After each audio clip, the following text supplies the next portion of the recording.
અને આવતીકાલે અમે ખૂબ હોપફુલ જ છે કે અમારો ચુકાદોમાં રૂલ અને અમે ટ્રાયલ પર હતા જામીન પર, અને બીજું કે અમે લેડી અક્યુઝ છે એટલે વધારે હવે કસ્ટડીમાં કોઈ રાખવાનો કોઈ નિર્ણય રહેતો નથી, એટલે જે આ ગ્રાઉન્ડ પર અમે કાલે કોર્ટને કન્વિન્સ કરીશું જામીન માટે.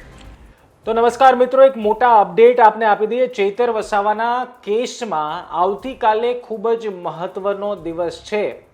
આવતીકાલે હાઈકોર્ટમાં એક સુનાવણી થવાની છે અને આ સુનાવણીમાં શક્ય છે કે ચૈતર વસાવાના પત્ની, જે આખાઈ કેસમાં એ પણ આરોપી છે ચૈતર વસાવાની સાથે, શકુંતલા વસાવા, એમની હિયરિંગ આવતીકાલે છે અને શક્ય છે કે આવતીકાલે એમને દલીલો સાંભળ્યા બાદ અથવા તો દલીલો સાંભળ્યા બાદ માનનીય કોર્ટ કદાચ આવતીકાલે નિર્ણય લઈ શકે છે.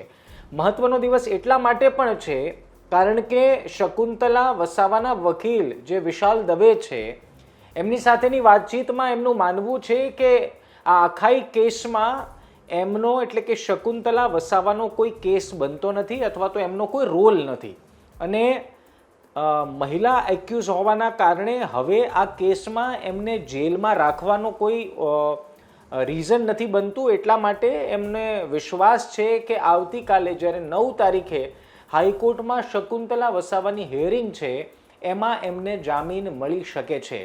2 અપીલ કરવામાં આવી છે, એક તો સજા પર સ્ટે અને બીજું જામીન. શક્ય છે કે આવતીકાલે હાઈકોર્ટ, આમ તો ગઈકાલે જે આ આખાઈ કેસમાં આરોપીઓ હતા અને એમની સાથે જે દલીલ હતી, ખેડૂતો જે આરોપીઓ છે એમની સાથે જ શકુંતલા વસાવાની ગઈકાલે જ દલીલ હતી અથવા તો હિયરિંગ હતી, પરંતુ કોઈ કારણોસર એને આવતીકાલની માનનીય કોર્ટે ડેટ આપી છે અને આવતીકાલે આ સુનાવણી છે. હવે આખાઈ કેસમાં અમે આજે જ એમના વકીલ વિશાલ દવે સાથે વાતચીત કરી અને એમણે મહત્વની જાણકારી આપી. શું કહ્યું છે એમણે ફોનની વાતચીતમાં, જરા સાંભળો. તો અમારી સાથે ફોન પર જોડાયા છે શકુંતલા વસાવા એટલે કે ચૈતર વસાવાના પત્નીના વકીલ વિશાલ દવે. વિશાલભાઈ, સૌથી પહેલાં તો શું અપડેટ છે અત્યાર સુધી, જ્યારથી આપણે અપીલ ફાઇલ કરી ત્યારથી લઈને અત્યાર સુધીના શું અપડેટ છે? હાલમાં અમારી જે અપીલ ને જામીન હતી જે તે કાલે નામદાર ગુજરાત હાઈકોર્ટમાં સુનાવણી પર આવવાની છે, એટલે અમે બહુ હોપફુલ છે કે કાલે મેટર જો ચાલશે તો અમને જામીન મળવાની આશા છે. ગઈકાલે પણ જામીનની હિયરિંગની તારીખ હતી, તો ગઈકાલે શું થયું, જોડે જોડે બીજા કોની હિયરિંગ હતી એ પણ જાણકારી આપશો પ્લીઝ. આ કેસમાં ગઈકાલે બીજા જે આરોપી હતા, જે ખેડૂત હતા, તેમની જામીન અરજી લાગવામાં આવી હતી અને કાલે અમારી પણ અરજી બોર્ડ પર હતી, પણ અમારી જે અરજી એ કોર્ટે સુનાવણી આવતીકાલે રાખી છે અને તે દિવસે જે બીજા આરોપી હતા એમની સુનાવણી નામદાર હાઈકોર્ટમાં થઈ છે અને તે હજી પણ કન્ટિન્યુ રહેવાની છે.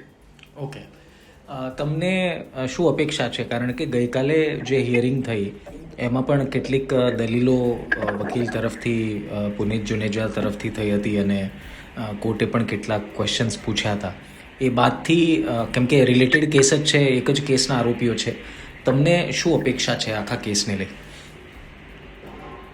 જી, આમાં હું તમને તો બહુ ડિટેલ નહીં આવી શકું, પણ મને એટલું કોન્ફિડન્સ છે કે મારા ક્લાયન્ટનો આમાં કોઈ રોલ નથી અને જે સદર ચુકાદો આવ્યો છે તેમાં મારા જે ક્લાયન્ટ છે તેમનો કોઈ રોલ જ નથી, તેમનો આકર્ષિત ગુનામાં એમનો કોઈ ભાગ પણ નથી ભજ્યો, એટલે મને બહુ કોન્ફિડન્સ છે કે નામદાર કોર્ટ અમને સાંભળશે અને કાયદા પ્રમાણે અમને જામીન મળવાની આશા છે. છેલ્લો સવાલ સાહેબ, 2 અપીલ કરવામાં આવી છે, એક બેલ માટે અને એક કન્વિક્શન પર સ્ટે માટે. શું લાગે છે, બેલ પર જે હિયરિંગ છે આવતીકાલમાં, શું અપેક્ષા છે, બેલ મળી શકે છે આવતીકાલે શકુંતલા વસાવાને?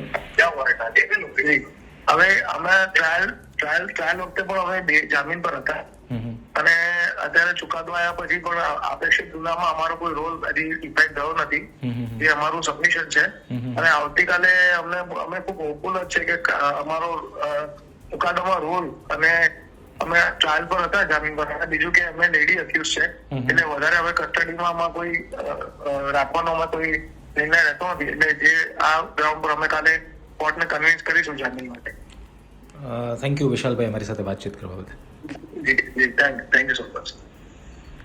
તો ચૈતર વસાવાના આખાઈ કેસમાં આવતીકાલનો દિવસ મહત્વપૂર્ણ છે, કારણ કે શક્ય છે કે જે ચર્ચા અપીલ ફાઇલ થઈ હાઈકોર્ટમાં ત્યારથી ચાલી રહી છે કે શું શકુંતલા વસાવાને જેલ મુક્ત થશે, શું શકુંતલા વસાવાને જામીન મળશે, એના જવાબ શક્ય છે કે આવતીકાલે માનનીય કોર્ટ આપી શકે છે વકીલોની દલીલ સાંભળ્યા બાદ. તમારું શું માનવું છે કમેન્ટ જરૂર કરજો.